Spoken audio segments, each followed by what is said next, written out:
You are under the sea. There's no need for scuba diving gear. This is the beginning of a breath of fresh air for DC9 in Northwest Washington.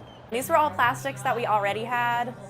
We will stop using them after January 1st because that is when DC law becomes effect. There's a plastic straw ban on single-use straws. The lower level of the bar is now a pop-up to start a conversation about the trash that ends up in our water. Beverage manager Lauren McGrath helped come up with the idea. With the news about a straw ban, since we couldn't use them anymore, we kind of leaned into that and decided, well, where are all those straws going?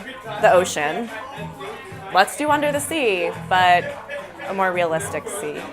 Sadly, it is reality, as water life end up eating plastics and other trash. So employees at DC9 are taking their last straws and turning them into art. There's a coral reef on the ATM, jellyfish are hanging from the ceiling, and there's plenty of six-pack rings from neighbors. But we have lots of bars in the neighborhood that do use the clear six-pack rings, and every single night we've had bartenders from other places coming in and just dropping off whatever they collected for us that night. In just this lobster alone, there are 2,000 straws. Hey, they're not using them anymore, so why not turn them into art?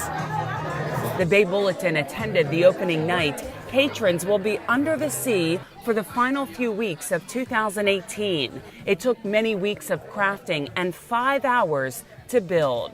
I was so excited. They did a really great job. Emma Maskell works for the EPA on trash pollution. She invited all of her friends. This is everything I've ever dreamed of in a happy hour.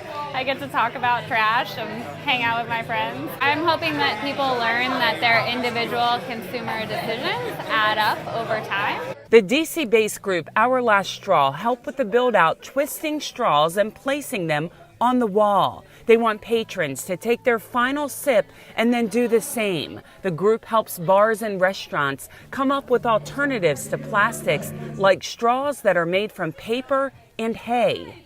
And even though a lot of this is like for fun, you actually do see this stuff, in the Potomac floating, in a river or something, and it's kind of sad, actually. There's styrofoam and vodka bottles.